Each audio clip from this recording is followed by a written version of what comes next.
It recognizes our belief in God, our country, not just individuals, our country, our founding fathers codified this in the documents that founded this country. Our reliance, our belief in God, and our reliance upon God. Of that, there's just no debate on that. You may like it, may not like it. Declaration of Independence, we find these truths to be self-evident, that we are endowed by our Creator with certain inalienable rights, of which are life, liberty, and pursuit of happiness. It goes on in the Constitution to say we are putting together this Constitution in a preamble to secure the blessings, not only for ourselves, for posterity. And that Constitution followed with a Bill of Rights that enumerated those godly rights given to man, including the very first one, which was a right to believe in God and to express that belief anytime, anywhere, including the public square. 33 million. It's proven to the money investors that people want something to feed their souls, not just their worst desires. Absolutely. And yes, indeed. This kind of sums up my entire dialogue career on the heat of the night. You ready for this? Okay, this is it. My 7 years on the heat of the night. My dialogue all summarized in this. Get right on it, Chief.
Captain Skinner, but Bubba's my name. I like my iced tea sweet and my women the same. I'm your brown-haired badge here in little old Sparta, but nobody's bigger or tougher or smarter. If you're looking to fight, best not be with me.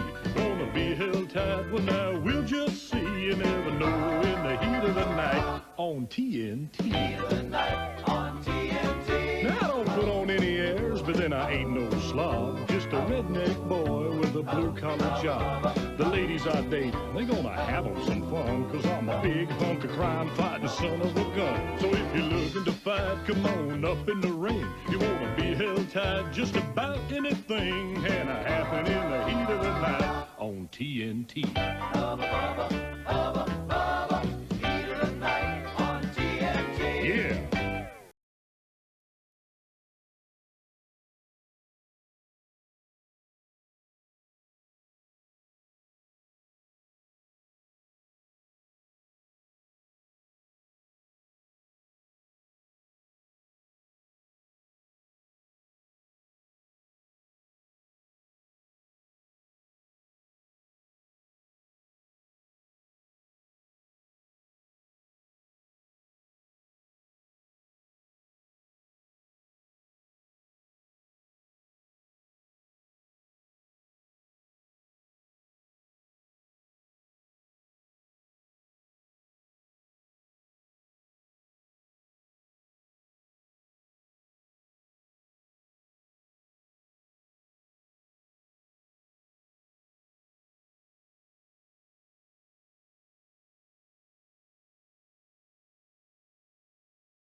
It was standing room only in there back in the glory days. Well, you were the draw. All right, yeah, it was a draw. All right, quick draw. Yeah, my blazing 5.2 speed in the 40. Well, listen, Autry's army's continuing to grow across the country, and I'm so humbled and honored. We just keep getting more and more people coming on to believe in faith, family, and freedom, are the principles this country's founded on, and principles that are just not to be uttered mindlessly, faith, family, freedom, but sacred principles to be defended and honored, and as I said, defended if need be with our full measure of devotion, as our troops have done over the course of history of this country. They always preferred the next generation to their own. That's why they were willing to give their lives for this country. And that's why it's important to have a country that you're willing to do that for, and not let it slide back into a country where you say, hey, this is what we believe, this is what this country believes, hey, why defend it? That's what's coming at us. That these folks, these forces just want to wipe out faith, family, and freedom as those foundational principles, and replace them with God knows what.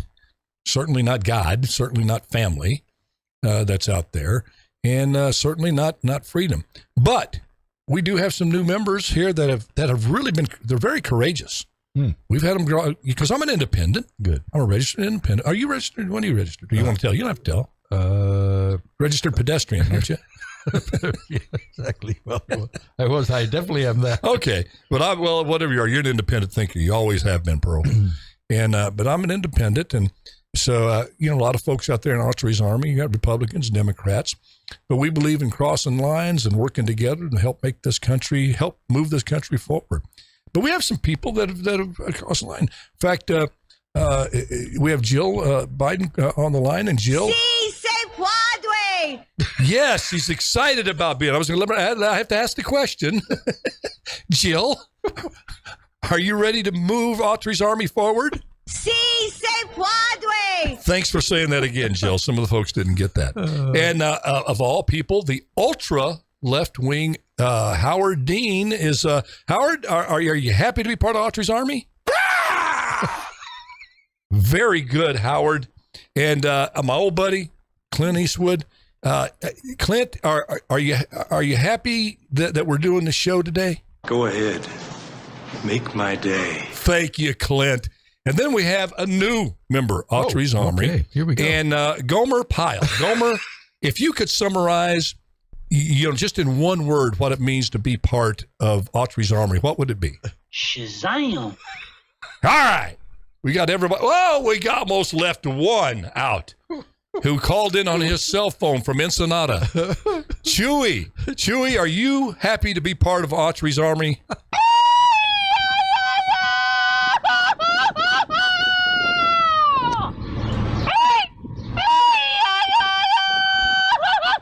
Okay, Chewy. Oh, my word.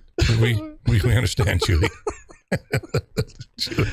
Why do you do this to me? Why do you do this to me? Chewy, have one too many shots of tequila this morning. But we love. So did Howard Dean. So did Howard. I don't know what Jill had.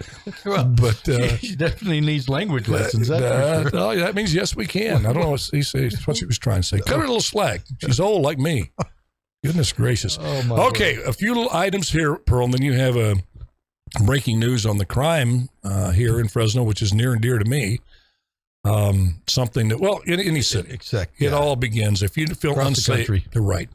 And if it all begins with that, you feel unsafe about leaving your home. It doesn't matter if you have a vibrant downtown or you have plenty of jobs. If you're traumatized and to go outside and frequent these businesses, it doesn't matter. And so we have that. But first of all, I got this because just in the other day in, it is Caskell, Missouri. Caskell, Missouri, little town in Missouri. They are in the school district. They're bringing back spanking.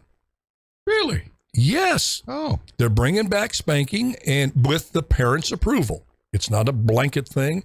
The parent says, hey, you're welcome to. My kid gets out of line. You're welcome to have corporal punishment. And did you know the courts have ruled on that? That it's legal. It's that corporal punishment is allowed and not be held as a crime of beating a child. And I'm on here saying that, and I know it's controversial, big difference between a good, well-intentioned, administered spanking especially for boys. And we go through little phases that's all we understand. If I do that, my butt's going to burn.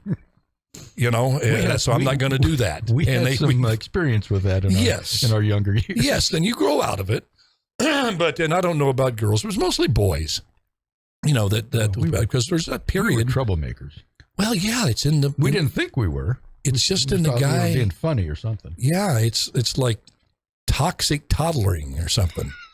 We just become something. There's so phase that we go through there that we really only understand the visceral, physical consequences of something. Yeah. Hand in fire, burn finger. Don't put hand in fire again. Sass mother, get belt on butt. Don't sass mother again. I mean, it's a simple equation there. Anyway, we wish him well there. I do. Did I lose half of Autry's army right now with that statement? Probably. I don't. But the part that always used to get me is when my mom administered the discipline in our home. My dad was busy working. So did my mom. Yeah. And she always told me, okay, go out and get the switch. Mm-hmm. So I had to go get my own. Been there? my own. Do you get the brittle one? The old dry and brittle one? Don't get I tried to. Oh, yeah. So if that didn't work, then there was always the fly swatter. Yeah. Yeah, I never got the fly swatter. But I had to go back on several times and get a green switch. Yeah, you got to go pick your own. I'd get this old weapon. brittle one, one stroke, and it breaks. Oh, too bad. That didn't work. Sorry, Mom. No, really, I didn't plan that.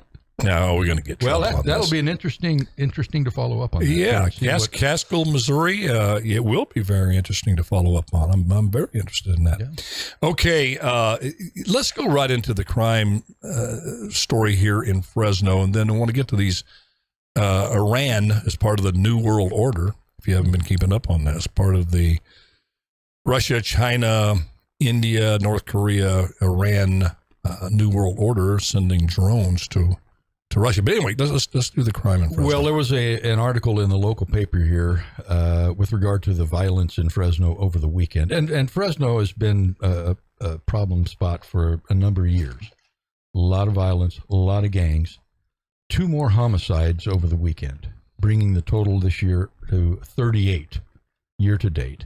Do you know what that compares to last year? Last year it was 51. Okay. Year to date. Glad you asked that question. So there's a 25% decrease, but it's still obviously a major problem. The majority of the homicides are gun related, and half, if not more, according to the article, are gang related. Half. And the police chief said, well, we're going to put more patrols out this weekend for the holiday. But I know you have a very passionate response to that, in that when you were the mayor, you guys put out specific patrols against anti-gang patrols. And the gang activity went down significantly. And I just wanted to get your thoughts on that. He did not say anything specific that I saw in the article about going toward and eliminating the gangs, or at least, suppressing them, whatever. Going to put more patrols on the street, which is always a good thing. But we have a significant gang problem here in Fresno that's existed for many years, and it's still bad. Mm-hmm. But I know you had a special task force, with you and the police chief at the time, had a special task force that you initiated, and gang activity was significantly reduced. Well, I wish I could take complete credit for that, but a lot of it has to change if you're going to reduce crime. Number one, you're going to have police chiefs and mayors that have a backbone. You're going to have to stand up and look people right in the eye and say, this is out of control. It's going to be ugly getting it under control, because once you let crime get out of control, there's no nice way to get it back into control. It's people now believe that it's the cool thing to do to resist arrest. It's the cool thing to do to assault police officers. It's a cool thing to do to make sure you've got a lot of little camera videos going as you. Yeah. And there's absolutely no deterrent that once you've committed a crime that you're going to pay any kind of significant consequence. That's totally different when 2001 when I took over the city of Fresno as mayor. But what happened prior to my administration, to me, is the key to getting this crime epidemic that's not going to turn around on its own unless you implement something like I'm about to describe. Back in the early 90s, the city of Fresno, as many cities, I was ventured to say most cities across the country, were experiencing a tremendous increase in violent crime and in random violent crime, as well as gang activity. And it was completely out of control. The judicial system were letting, people, get out. You'd go and commit a violent crime and get let out. And example here that happened locally was the situation with a fellow named Joe Davis over there in the Tower District. He'd been in and out of prison 21 times and just blatantly killed Kimber Reynolds, the son of Mike Reynolds and his wife, excuse me, in just cold blood. And they got the guy. He was killed in a shootout. But once Mike found out that this guy was in and out all these times, he didn't let the fact that his daughter was killed let him, he didn't stop the commitment that he had inside to change things. He said, things need to be changed. And a lot of people told him, Mike, you can't change it. And he said, what do you mean? He goes, well, the law. It's the law. They let him out. They go in and commit a crime. The law says, and Mike said, okay, we're going to change the law. Yep, and he did. And he did. And that was the beginning of 3 strikes, you're out, which California, of all states, back when we were sane, we had sane leaders, adopted it first. And the rest of the country pretty much put in their version of 3 strikes. Then after that was 10-20 life, meaning if you used a gun in a commission of a crime, whether that gun went off or not, that's automatic 10 years. If that gun goes off, whether you hit anybody or not, it was 20 years.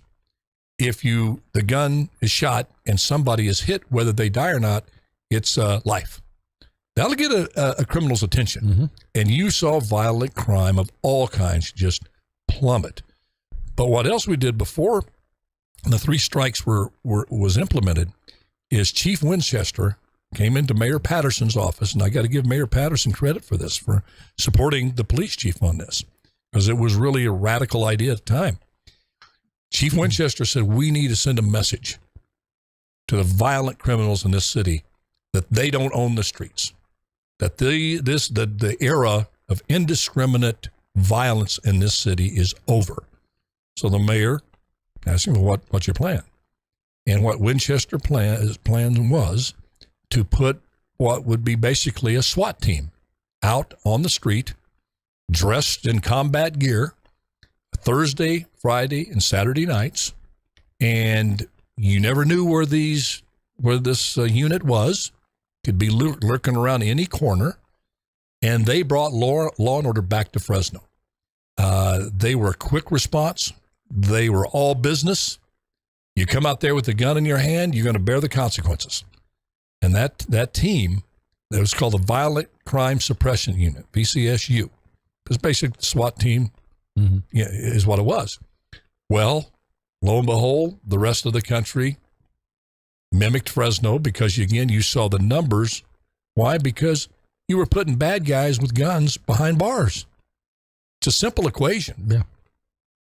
There's only a small number of gang members that commit the violent crime. Most gang members are in there throwing their life away, engaging in unsavory activity, drugs, and that sort of thing. But it's a small minority that actually are disturbed enough to pull the trigger, or mean enough to pull the trigger. And when you find out who they are, and you can find out pretty easy on the street with some incentives, they squeal on each other left and right. It didn't take long where you find the ones that are the trigger pullers, and you put them in prison where they belong for 10, 20 life. So I'm proposing right now on this radio show, this day is coming where you're going to have to take radical action to get the streets back. This epidemic of crime is not going to turn itself around. You're not going to send social workers out and unwind all the problems of a troubled criminal and deal with their issues and Dr. Phil your way out of this. It's the truth will set you free, but first it'll make you miserable.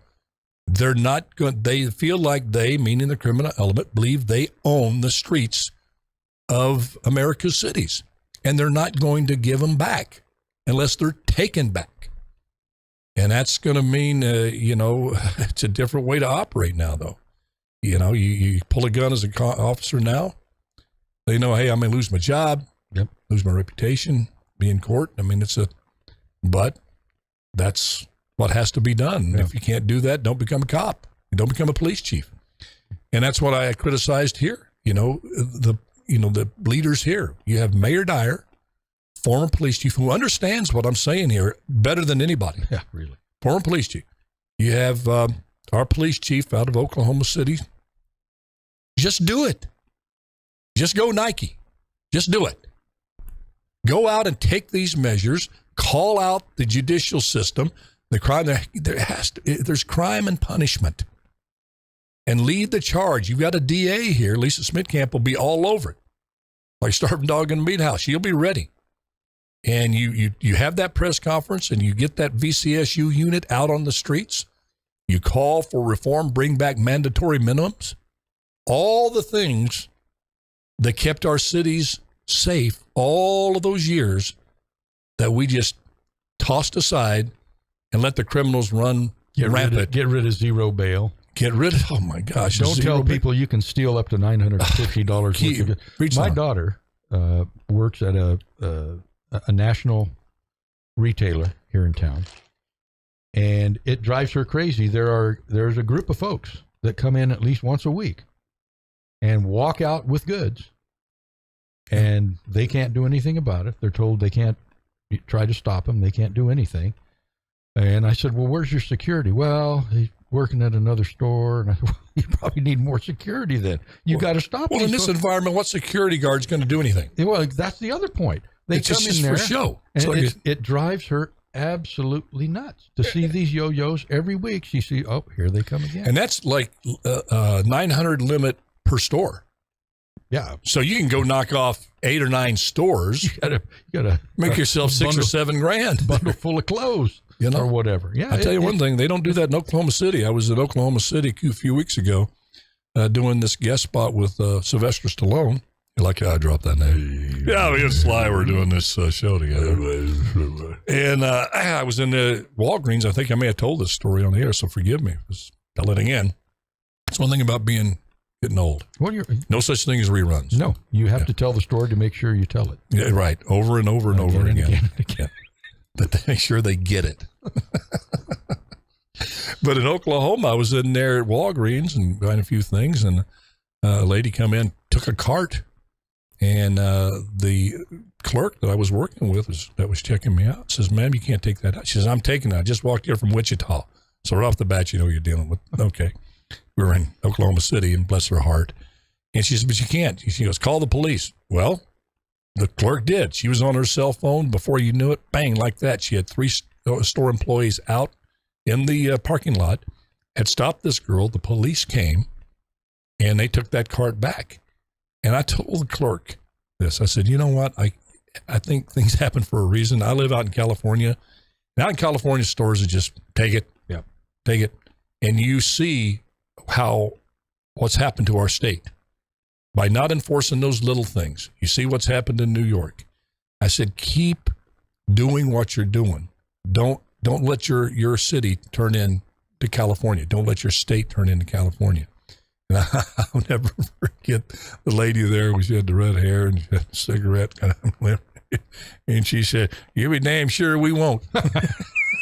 Yeah. That's the last thing you're going to turn it into California. And I believed her. It was an interesting little different values there in Oklahoma City and out here in California. Okay, we're gonna leap into the unknown. We're gonna take a break here with our new equipment. Oh yeah. A little 60s thing. What's happening? Something's happening here. Well, but it isn't exactly clear though, Pearl. There's a man. Is there a man with a gun over there? Are we out the streets of Fresno? I hope not.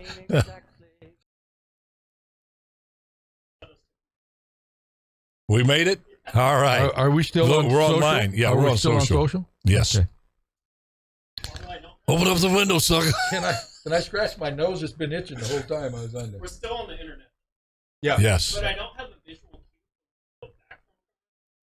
So Will we hear music? suddenly as I start hearing, Okay, we'll hear the music, though, when we come back, right? All right. but there might be a couple. Okay. I have no idea what. Just say- Yeah. That's I got a this Jeremy. commercial block here. Okay. I got a blockhead. Oh, my goodness. Mhm. What do you think? I'd like to talk to radio folks, too, about this, but this Tom Brady, I got a bad feeling about his season. Do you? Yeah. I haven't really followed it to Being this all- point. I don't follow preseason football Well- to save my life because it just bores me. Well, he's 45 years old, and he left camp to deal with some personal I issues. did read that. He's gone for like 10 2 or 12 weeks. days. Yeah. And, you know, you got to be all in. I mean, at that age, you have to be all in. You get your house divided up in your mind You're done. at 45. Yeah. And, you know, he thinks he doesn't need that 2 weeks and that sort of thing. But there's obviously things that's weighing on his mind. And I don't know. What's he need to prove? I- What's he need to prove? My biggest fear is that he gets hammered and gets seriously injured Yeah. at the age of 45. He's never, for the last, he can't move around that well. You've lived in your, you know, and we both have lived the just horrible, traumatizing experience of watching our heroes play too long. Yeah. Willie Mays out in center field with the Mets, and Mickey dropping the ball. Mickey Mantle swinging and falling down. His knees were shot. Yeah. It's not pretty. And there are a No. lot of people that. But Tom Brady's pretty. This is pro He's a football. good-looking dude still, isn't he? Well. When is he ever going to start aging? I can't answer that. I He'll mean, age real quick if he gets hammered in a game and can't get up. Yeah, I mean, that'll do it. that's a big fear. Some guys just have the good genes. I didn't. I have that Cherokee Choctaw Indian. I don't age well. I look like, you know, I look all right up I'm not until gonna about comment on 60. Then I turn into Sitting Bull. You know, You look just like the guy on the Indian head nickel. I know it, man. You're the spitting image.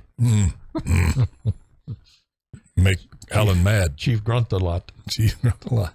Hey, I can say that. I'm Indian, Cherokee Choctaw. So keep your little cancellation to yourself. Go ahead, I guess cancel I me. can't say that. Cancel this Indian. See who comes at you. You want to see somebody go on the warpath? People don't think So I'm politically incorrect. I'm going to bring a picture of my mother and my aunt. I've been threatening to do this. I think Jeremy's got it. Yeah, we'll try to pull that up if you can. And don't worry about it. We can do it tomorrow if you can't find it. And you see my mother and tell me that I'm not Choctaw Indian. You know what Wofford used to call my mother? It's my good friend Dennis Wofford, who grew up with us. Navajo. He shortened it to Nav. He'd walk into my house. Hey, Hoss. Hey, Nav. No, you know what? He didn't call her Nav to her face. Right. It's called Mrs. Verna. He called her Verna. But when we get together, how's Nav doing? My mother loved these guys. She just loved my friends. Bob Leone, Dan Alsop.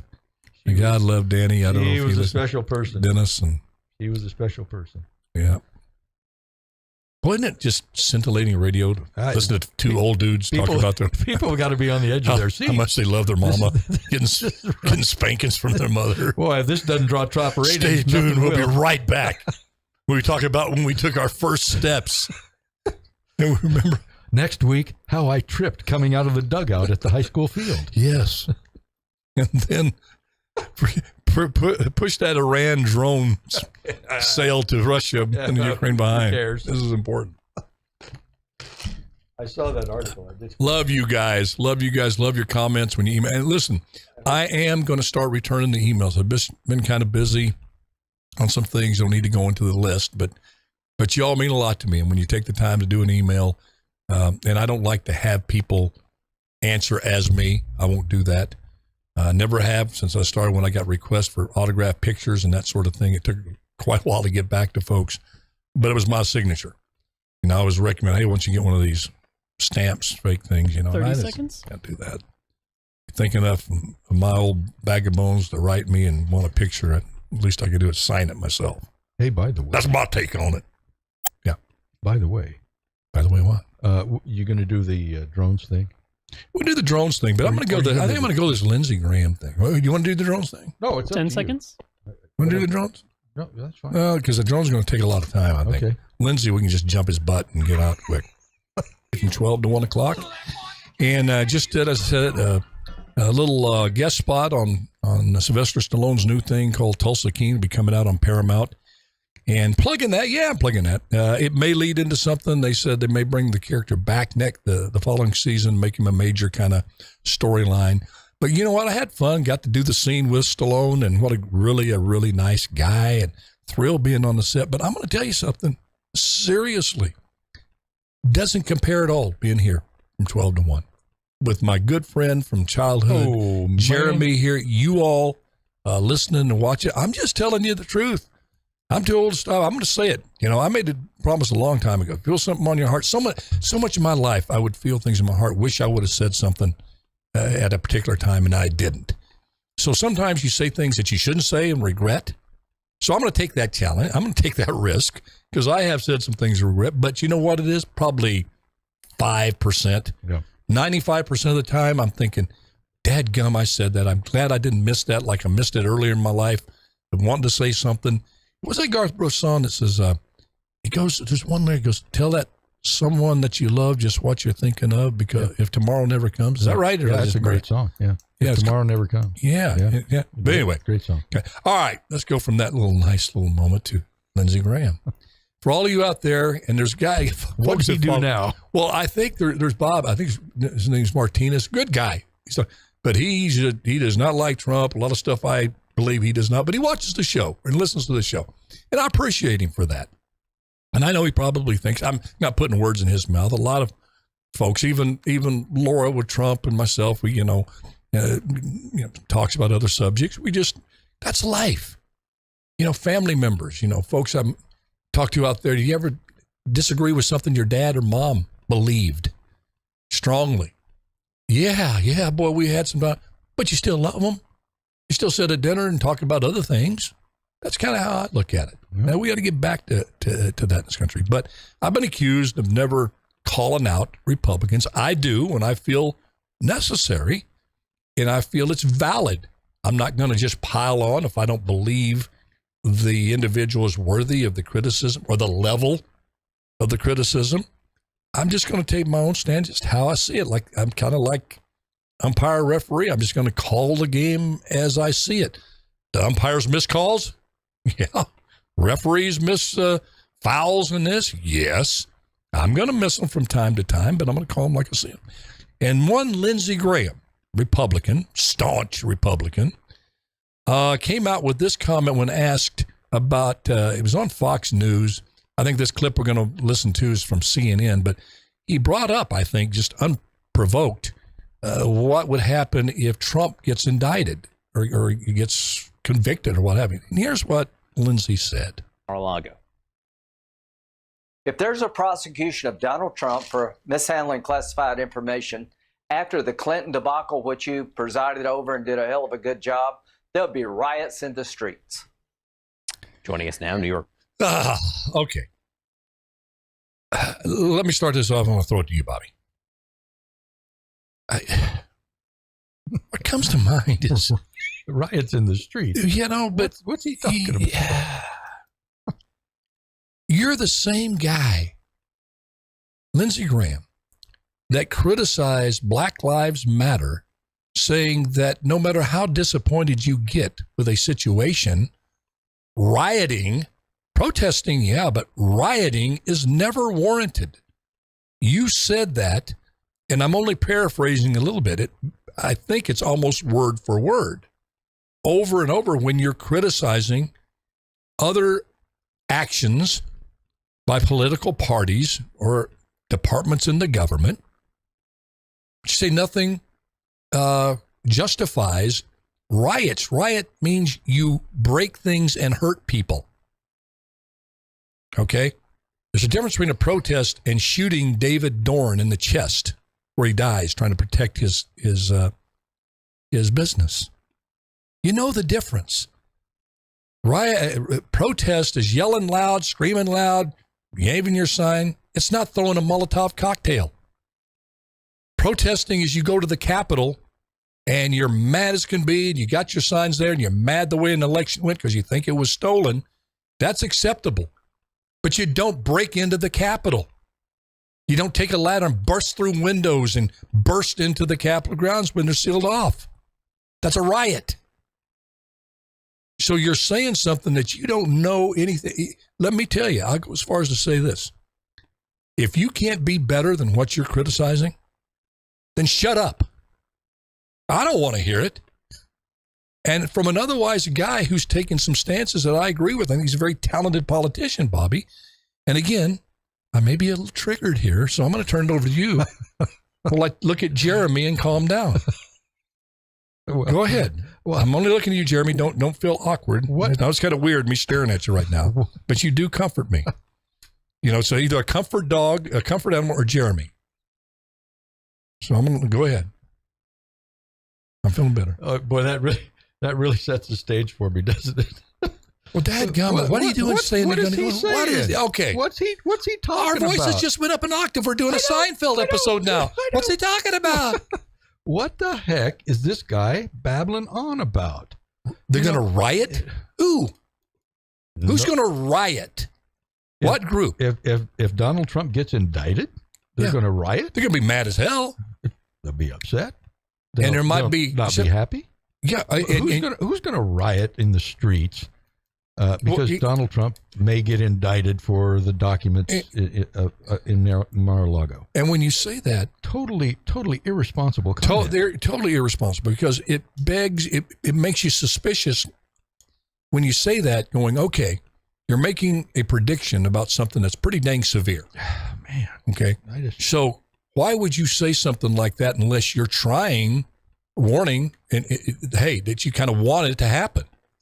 Well, yeah. You know, and Lindsey Graham, I'm sure, would say, oh, you just start banging there with that little sneer on his face. Bless his heart. When I agree with him, I don't see the sneer. I don't see the little smirk. When he says something like this, I just see the smirk. Well, but it's not beyond some of these. Smirky. That's my new name for him. Lindsey Smirky Graham. And I agree with it. But it's like he couldn't wait to get to the Ukrainian war. He loves violence. It looks like. It looks like, Lindsey. You couldn't get to the Ukraine fast enough to start watching people kill themselves. And now you're saying there are going to be riots in the streets. I've never been a fan of this guy. I've got to tell you. I think he's taken some good positions. Yeah, I guess. But to say something like that, I think is totally irresponsible. And come on. Really, Lindsey? Get serious. I don't think people are going to be rioting in the streets because Donald Trump may get indicted. But with this kind of rhetoric, semi-inflammatory rhetoric, some of these far-right zealots, these crazy people out there are going to say, hey, yeah, if that happens, we may want to do that. Well, when you say something like that, too, how can you then criticize Maxine Waters for saying, when you see them at a gas station, get in their face, get it? Or who was the guy, Schumer? Gorsuch? You've unleashed a hurricane on you. You're going to pay the price. You're sitting over there on Fox criticizing that rhetoric as inciting violence. Yep. And then you say this, and you're doing the same thing. You got to be better than that you're criticizing. Or they use a word called hypocrite, which I know you don't like. And if you don't like it, stop being it. That's sometimes synonymous with pretty politician, easy. Sometimes. But sadly, it seems like that's becoming acceptable. Yep. You say one thing in a campaign, knowing full well you're not going to keep that promise. So it's not being hypocritical. Lying's not really lying. It's just a strategic tool to be dishonest, and we've allowed that to happen. Yeah. Well, anyway, I thought you would. I didn't know your position on it. I wish he would address it. But pride and ego are very, very difficult monsters to defeat in life in general, but particularly in the political arena. To see hear a politician of either party actually stand up and really give a full apology. What do I mean by that? Saying, here's what I said, and I'm really sorry that I said that. And don't say the but. I'm sorry, but. Nope. End it with that. You just don't see that. When pigs or fly. hear that. When pigs fly, that'll happen. I mean, well, they all do it. Nah, John F. Kennedy apologized for the Bay of Pigs fiasco. No but in it. I apologized. It was my fault. But he didn't say, but I got bad intelligence, bad advice from my Department of Defense and the Pentagon. Didn't say that. Took accountability. Harry Truman says the buck stopped here. And you know what? The buck stopped here with him. And all of you pretenders that want to use that phrase, and you hear it all the time, the buck stopped with me. Oh, BS. The buck will only stop there when it's too hot, for a while until it gets too hot. Take that buck and toss it off your desk in a heartbeat. And you know that. So I just wish you would, because they're going to play this over and over on CNN, MSNBC. It's going to be on political attack ads. And I know there's some folks out there, Alan. Bad form. Yeah, and I know there's folks out there going, you spend a lot of time on this, Alan. You're making a mountain out of a molehill. Well, that's politics. Don't give them a freaking molehill. You know they'll make a mountain out of it. Just think about what you're saying. Thomas Sowell, someone we both admire. Yeah.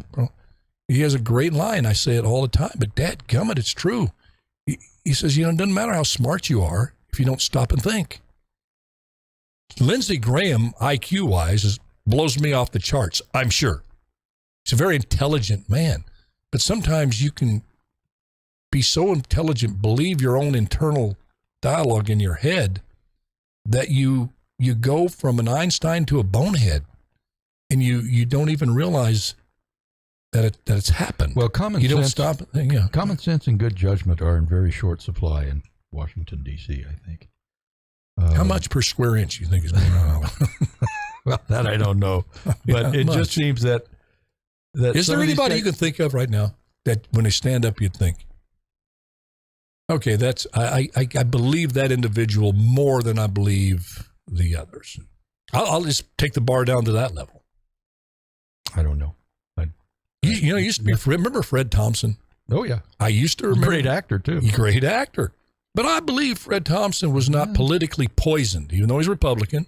That when he said something, there was a level of truth. He had virtues. Baritone voice. Yeah. He was one of those Watergate guys there and came on, but I can't think of, and that's sad. Did not even have anyone you could say, probably a crook, but I believe him more than those other crooks. He's more credible. The bar is so freaking low. I'm trying to find somebody I could say that about, and I can't. At least he's an honest crook in either party. Yeah, I'm going. Goodness gracious, it's difficult. All right, let's take one quick break and we'll come back. I'll give us two little commercials to pay some bill. Triple G, if you're listening, I told you that's a good pull. Baghdad as political turmoil boils over. These are your world headlines. That was a good ABC pullback News. with Puppet going off on that. Gunfire in Iraq's Green Zone once again. Mixing it up, backers of Muqtada al-Sadr with Iraqi security forces responding. Sadr's sudden political resignation has catapulted the country into chaos with no clear path out. Iraq's government has been deadlocked since al-Sadr's party won the largest share of seats in parliamentary elections, but not enough for a majority. No end in sight as European Union ministers debate in Prague ways to ramp up weapons production, boost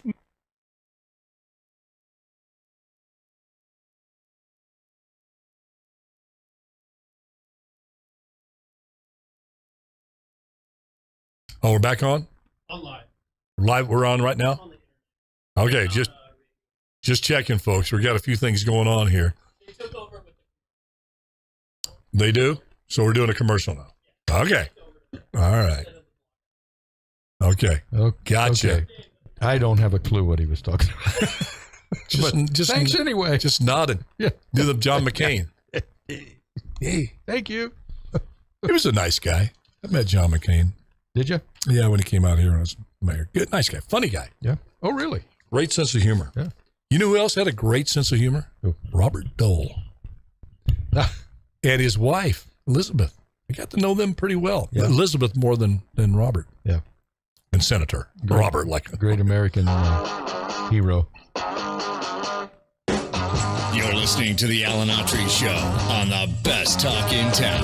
Talk Radio 1550 KXEX. Call Alan now, 559-899-1550. All right, we just have a few minutes left. Broadcasting KXEX Radio 1550 from Shields Avenue down in beautiful Fresno, California. Big shout out to Bobby and I to the Riverdale Cowboy football team, 2-0, going over this Friday, going against the Avenel Buccaneers. They have a tough task. Avenel's 2-0 too, right? Yeah, they're the undefeated. battle. Somebody's O must go. The battle of the unbeaten. All right, you got your segment that you've kind of created. Yeah, that people wait. The On This Day. The On This Day segment today, August 30th, 1967. I was 15 years old. Okay. A watershed day in the history of American jurisprudence. Love watersheds. Okay. Thurgood Marshall. Supreme Court Justice. Okay. Confirmed as the first black justice of the United States Supreme Court on this day in 1967. Wow. Yeah. Wow. That's big stuff. Pretty important day. That was an important day. Yeah. And he was a honorable, stellar judge, whether you agree with all of his decisions or not. Yeah. All those justices back in that day, with the exception of Roe versus Wade, really interpret the Constitution, I thought, primarily in most of the time correctly.